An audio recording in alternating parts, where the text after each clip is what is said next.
Last time, we looked at individual failures. A lawyer, a student, a hiring decision, different situations, same mistake. In each case, humans trusted something that looked like understanding. Not because the AI was malicious, not because the technology broke, but because prediction produced all the signals we associate with expertise: confidence, structure, neutrality. Today, the mistake doesn't change. The scale does. Because when the same judgment error moves from a person to an institution, it stops looking like a mistake and starts looking like a process. Schools don't automate grading because AI understands essays. Platforms don't automate moderation because machines grasp context. They automate because decisions need to be made faster than humans can keep up. And once those systems are in place, there's no single moment where someone stops and asks, does this actually make sense? The decision has already been made. Quietly, automatically, at scale. This is what happens when prediction stops being a tool and starts becoming policy. Institutions don't automate because AI is smarter. They automate because humans can't scale at the same speed. When decisions need to be made at scale, thousands of essays, millions of posts, human judgment becomes expensive. It's slow. It's inconsistent. It doesn't scale fast enough. So institutions automate, not to replace thinking, but to remove friction. What gets optimized first isn't accuracy. It's throughput, consistency, speed, uniform handling. And from an operational perspective, that makes sense. But something subtle happens in the trade. Judgment doesn't just get faster. It gets thinner. Because judgment requires context. It requires someone to pause and ask, does this make sense here? Automated systems aren't built to pause. When grading is automated, the system needs clear signals: structure, length, formatting, vocabulary patterns. Those are easy to detect at scale. Reasoning isn't. High-scoring essays tend to share a similar structure, so the system learns that shape, not the insight behind it. Complex arguments suffer. Unusual reasoning gets penalized, not because it's wrong, but because it's hard to classify. The system doesn't judge understanding. It predicts what a good essay looks like. And once that score appears, no one asks if it's actually right. The output feels final. The same pattern shows up in moderation. Millions of posts can't be reviewed manually. So platforms automate enforcement. The system looks for patterns that previously triggered removals. Certain phrases, certain structures, certain combinations of words.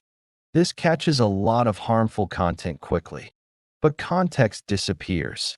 Sarcasm, criticism, reclaimed language. Those require interpretation, and interpretation doesn't scale. So the system doesn't ask, what does this mean here? It asks, what does this look like compared to the past? Sarcasm becomes harassment. Criticism becomes hate speech. Not because anyone decided that, but because the pattern matched. The important point isn't that these systems fail. It's that once they're installed, there's no obvious place left to intervene. The decision isn't made by a person anymore. It's made by the process at scale. And this is the first step in the shift from individual mistakes to institutional habits, which raises the next question. If the system decided, who's responsible when it's wrong? Once decisions move into systems, something else changes. Responsibility becomes harder to locate. When a person makes a bad decision, we know where to look. There's a name, a role, a moment where judgment was applied. But when a system makes the decision, that clarity disappears. No one says, I decided this. They say, the system did. And that shift matters. Because systems don't explain themselves. They don't justify. They don't defend. They produce outputs. Approved, denied, flagged. removed. And once the output exists, everyone upstream can point away from themselves. The teacher trusted the score. The moderator trusted the flag. The manager trusted the ranking. Each person touched the process, but no one owned the decision. This is how accountability evaporates. Not dramatically, quietly. Everyone followed the rules. Everyone used the tool correctly. And still, no one can explain why this specific outcome happened. When someone challenges the decision, there's no reasoning to interrogate, only a result. And this is where appeals break down. Because when someone challenges a decision made by a system, there's nothing to examine. No chain of reasoning, no weighing of alternatives, no moment where judgment was applied, just an output. The system can't explain why this outcome happened, and the people using it often can't either. They didn't make the decision, they accepted it. So the appeal becomes procedural, not substantive. Was the form filled out correctly? Was the input valid? Was the process followed? Those questions replace the one that actually matters. Was this decision right? And that shift is critical, because once appeals focus on process instead of judgment, errors stop being correctable. They become compliant. And because the system feels neutral, calculated, objective, people accept the outcome more easily. Not because it's correct, but because it doesn't look personal. That's the trap. Automation doesn't remove responsibility all at once. It diffuses it across interfaces, across teams, across policies, until accountability becomes a feeling instead of a place. And once responsibility is everywhere, it's effectively nowhere. Responsibility doesn't disappear because people stop caring. It disappears because no one is positioned to intervene, which leads to the next problem.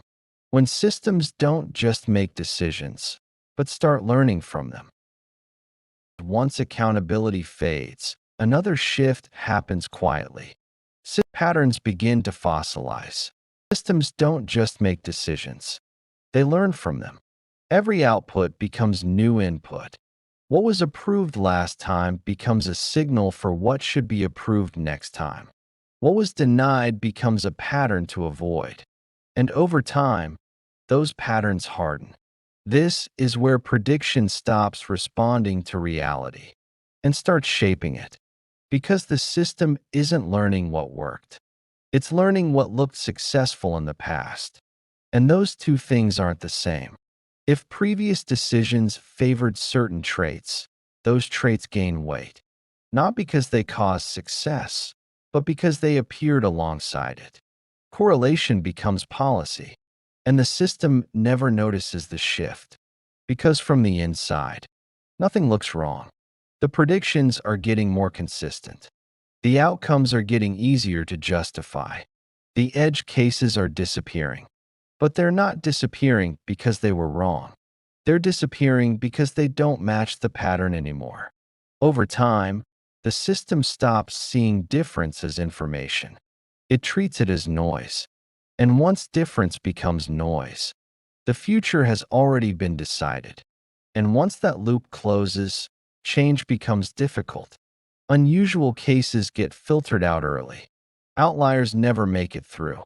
Novelty looks like risk. The system grows more confident precisely because it's seeing fewer exceptions. Not because it's improving, but because it's narrowing.